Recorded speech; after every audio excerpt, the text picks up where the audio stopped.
Hello, everybody. Welcome back to another episode of Sniffin Lines with Hunter Michels. This is Season 2, Episode 2, and boy oh boy does it feel great to be doing this again.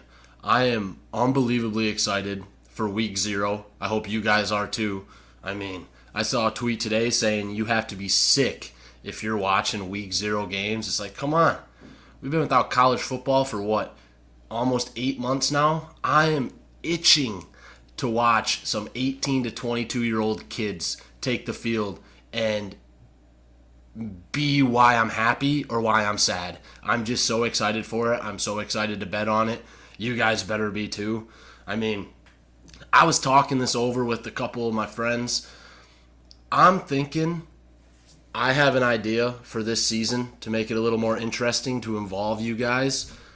I think I'm going to be doing a guest picker each week, but I'm also going to have the same 4 guests on each week, or at least send their picks into me, and we can keep track throughout the season and just have like a little competition as it goes on. I think it'd make it a little more fun for you guys.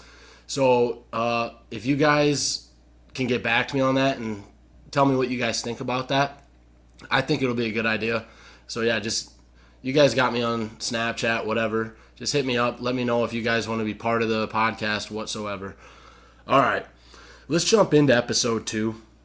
We got a decent amount to talk about today. Pretty jam-packed show. I'll try to condense it so it doesn't take too long. But we're going to start it off with my top 5 quarterbacks for the upcoming 2023 season. Number 1, you're dumb if you don't go with Caleb Williams. Come on, he won the Heisman last year. Threw for 4,357 yards. He had 42 passing touchdowns to 5 interceptions. He ran for 382 yards on the ground and added 10 more rushing touchdowns on top of that. So he had 52 total touchdowns last season. He's plus 500 to win the Heisman on FanDuel. It's going to be hard to replicate last season. But honestly, if the defense doesn't improve, he's going to have to. Simple as that. I don't think the defense is going to improve too much. They're not very good. I don't think they're gonna have that good of a season. I think Caleb Williams is going to have to put up Heisman numbers again for USC to have any shot at making the playoff. He's got Brendan Rice on the outside, 39 receptions, 611 yards, and 4 touchdowns last season. And then Dorian Singer, he transferred in from Arizona, 66 receptions, 1,105 yards, and 6 touchdowns last year. Hell, 3 of them were against USC's defense. He had a hell of a game against USC last year. Caleb Williams, he's got a loaded wide receiver room. It's going to be hard to replicate the numbers, but he's going to have a damn good season. I could see him going back-to-back for the first time and only time since Archie Miller did at Ohio State. So my number 1 quarterback this season, you have to go to Caleb Williams for that.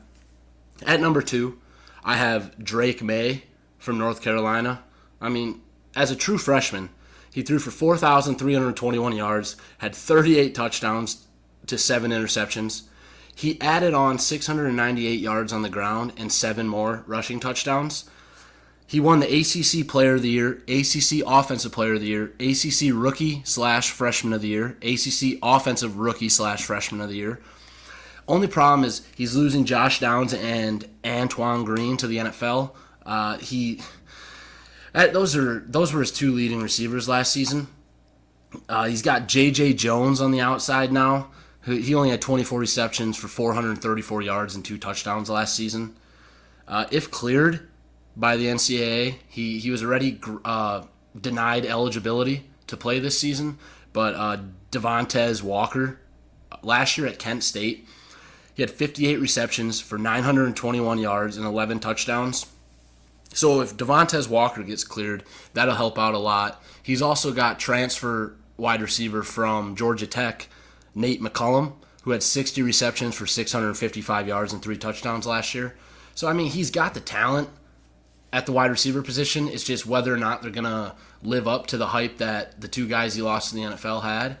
I don't know if they will, especially if they don't get Devontae Walker back. But if they do, look for Drake May to have a breakout year and possibly be sitting in New York come December, waiting to hear his name called for the Heisman. At number 3, I have Bo Nix. Bo Nix had a breakout season last year. He had 3,593 yards passing, 29 touchdowns through the air, 7 interceptions. He had 510 rushing yards, and he added 14 more rushing touchdowns onto that. So 43 total touchdowns compared to 7 interceptions. Very, very solid season. He's looking to have one final breakout season before he has to move on to the NFL draft. He's got a new offensive coordinator, Will Stein. He's coming from UTSA. UTSA last season was ninth in total offense, and their quarterback, Frank Harris, was second in total offense. He had 4,059 passing yards, 32 touchdowns, 9 interceptions, and he added 600 yards on the ground and 9 more rushing touchdowns. So this offensive coordinator, Will Stein, definitely has the intangibles to help Bo Nix improve. Whether or not Bo Nix and him mesh, we'll come to find out, but I think Bo Nix is good enough to still have a very solid season, even if he doesn't get along with his offensive coordinator. But I'm sure he will.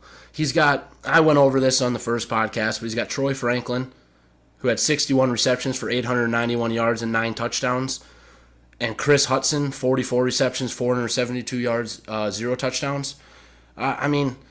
He's got the weapons out there. You can't forget Trayshawn Holden, transfer wide receiver from Alabama. He's got the weapons to make it a hell of a season. It all comes down to if their defense is good enough. If their defense isn't that good, Bo Nix is going to have to put up the numbers. He's got the offensive line. I'm hearing they can go 8 deep right now. They lost 4 starters last season, and they can still go 8 deep. People thought that was going to be a weakness. What you're hearing from the Oregon websites, their Oregon 247 Sports, like those kind of websites, they're talking offensive line is going to be one of their best units this season, which is a massive surprise. I think Bo Nix can have a very, very solid season. I'm excited to see what he can do. Moving on to number 4, we got Michael Penix Jr. Last season, he had 4,167 passing yards, 31 passing touchdowns compared to 8 interceptions. He's not much of a runner. He bounced back last season after reuniting with his old offensive coordinator, Kalen DeBoer, who is now the head coach at Washington. They meshed really well, of course. I mean, he was a front runner not a front runner, but a favorite to win the Heisman starting that season at Indiana, the COVID year, or the season after the COVID year, I believe. And he just didn't have that good of a year because he lost his offensive coordinator. But he's got Rome Odunze on the outside, 75 receptions, 1,145 yards, and 7 touchdowns last season. I mean, those are hell of a numbers. Jalen Polk, 41 receptions, 694 yards, 6 touchdowns. And Jalen McMillan, 79 receptions, 1,098 yards, and 9 touchdowns out of the slot. They have an absolutely loaded wide receiver room up front. Their 1 through 3 could all be ones at almost any other college they wanted to go to. So I could see Michael Penix having a very solid season. If Washington lives up to expectations, I think they're 10th in the AP poll. You could very well see him sitting in New York as well. He's really good. He's accurate at the quarterback position. He's got the wide receivers for it. The offense is made for him. I could see him being very successful this season. So look out for Michael Penix Jr. And then number 5, let me flip my page here real quick. Number 5, I got Jaden Daniels out of LSU. Jaden Daniels, a little inconsistent at times, but he still had 2,913 yards in the air last year, 17 passing touchdowns, 3 interceptions. And then you got to add on the 855 rushing yards and 11 rushing touchdowns he had. So he had 28 total touchdowns, just under 4,000 total yards. He very well could have tested NFL waters this year, but Brian Kelly really wanted him back. He set him up with a year-long training program and found him an elite quarterback trainer to help with his flaws. That's all you see when you read up on LSU. Jaden Daniels is going to be much improved, much more consistent. I'm excited to see what he's going to do this season. He's still got Malik Neighbors on the outside, 72 receptions, 1,017 yards, 3 touchdowns. And he's got Brian Thomas Jr., 31 receptions, 361 yards, 5 touchdowns. He did lose Kayshon Boutte to the NFL. He had 48 receptions, 538 yards, 2 touchdowns. He was LSU's best wide receiver last season. He didn't have the numbers to show that he was the best wide receiver, but he was. I mean, he was just double-teamed half the time. He was a damn good wide receiver. Malik Neighbors made up for that. But don't get me wrong, that's a big loss despite the numbers. You're looking for JD's passing yards and rushing yards to increase this season. I really think they will. I mean, he had about a total of 3,800 total yards last year, and I could see that bumping up to like 4,400 this year. And if he does that, LSU is going to be damn good. You're looking at a 10-2 season, maybe 11-1 season for LSU if he plays how he could. So yeah, just look for Jaden Daniels to have a very solid season going into 2023. I think he is the 5th best quarterback out there. Okay, we're going to move on. I'm going to go over every single week 0 game besides the UTEP and I believe Jacksonville State one. I just don't have the stats for Jacksonville State, so I don't want to sound like an idiot. I mean, UTEP's going to win that game. Just by how much, I don't know. But all these stats are based off last year combined with the returning production that the teams have. And if you hear me saying EPA in this next little segment here, it means expected points added. So let's just get right into it. We're going to start off with Navy versus Notre Dame. This game's in Ireland, so no team has home field advantage. It's going to be a hell of a game, hell of a crowd. But Navy just doesn't really have a good offense. I know they run that triple option, but they're really not that good. They have their breakout plays. They can sustain a couple good drives a game, but Notre Dame's defense is just too good. It should be a slugfest for the most part, but I just see Notre Dame taking control like middle to late third quarter and probably running away with it. I believe the spread is at like 20.5 right now as I'm recording this on Wednesday night. I don't know if they'll cover that. I don't have a pick for this game, but I see it being a slugfest and Notre Dame taking control late. And yeah, I'm not sure if they'll cover. I don't want to put out a pick for that game. Moving on to San Jose State at USC. Now, San Jose State had one of the best passing success rates in the country last year. They were extremely successful moving the ball in the air. I'm looking for them to put some points on the board versus an unproven USC defense. And I'm looking for USC's offense to stay hot, especially Caleb Williams and those wide receivers he's got outside of him, to just obliterate San Jose State's very average to poor passing defense. I have a play in this game, and my play is over 64.5. I believe the line has moved down to 63.5 now. I love it at that just as much as I love it at 64.5. I could see USC putting up 50 plus in this game, and I think San Jose State will be able to score a couple to a few touchdowns just because USC's defense is very mediocre and they don't have very good depth. So I see this game going over 64.5. That is one of my 2 plays I have for the week 0 games. Moving on, I have Ohio at San Diego State.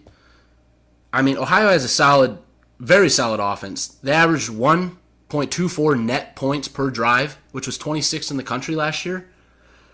And the only problem is they're playing San Diego State's defense, who allowed an average of 0.71 net points a drive, which was 14th in the nation. I think this is going to be a very low-scoring game, as it's Ohio's good offense versus San Diego State's good defense, and Ohio's very bad defense versus San Diego State's very bad offense. I think it's just going to be super low-scoring. I think the over-under is like 49.5. I lean the under. I don't have a play for the game, so I don't have an official play for the game is what I should say. But I would lean the under 49.5. Moving on, We got maybe the game of the week. Come on now. UMass at New Mexico State. I believe this is the ESPN primetime game. It's a must watch. I mean, it's two of the worst teams in the country facing off. Why would you not watch it? You got UMass, who was one of the worst offenses in the country last year, 127th in net points per drive. You can't get much worse than that. I think there's only 129 teams in the FBS. I'm sure Iowa was probably 129th or something like that. It's a little shot to the heart, but yeah, 127th in net points per drive. New Mexico State's defense is 67th in net points per drive, but they also have one of the worst offenses in the country. I think they'll take advantage of a worse UMass defense. I think New Mexico State ends up turning this into a little bit of a blowout, but it's still just going to be a shithole of a game. It's not going to be pretty. It's two bad teams facing off against each other, and may the better bad team win, I guess, All right, moving on. I don't have much information on this game. Florida International at Louisiana Tech. It's just two bad all-around teams, really. Louisiana Tech's a little better if you go off last year's stats and mix in the returning production. Louisiana Tech should be the better team, but I really don't have much to say about this game. I think Louisiana Tech has a small advantage on offense, and maybe a small advantage on defense. Just their stats might be a little skewed by the teams they played last season. So I lean Louisiana Tech in this game. Moving on to the final game I'm going to talk about today, and then I believe it is Hawaii at Vandy. This is one of my plays, my last play of week 0. Last season, Vanderbilt went into Hawaii and beat them 63-10. I truly think Vanderbilt has a chance to go bowling this season.